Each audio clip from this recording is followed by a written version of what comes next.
وهنا أنبه على مسألتين. الأولى أنه جرى على ألسنة كثير أو بعض المسلمين يقول تقبل الله منا ومنكم صالح الأعمال. أنت اضمن أنه يكون صالح وثق أنه مقبول. كان الصحابة رضي الله عنهم إذا لقي بعضهم بعضا خصوصا في العيد يقولون تقبل الله منا ومنكم، بس ما يضيفون شيء، ما يكون صالح الأعمال، تقبل الله منا ومنكم.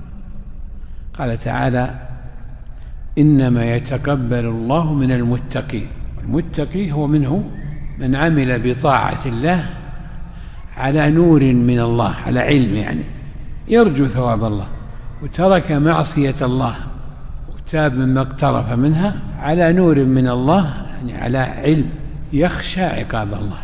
هذا تعريف التقوى. قيل هي العمل بالتنزيل بالشرع يعني، والخوف من الجليل، والقناعة بالقليل من الدنيا، والاستعداد ليوم الرحيل.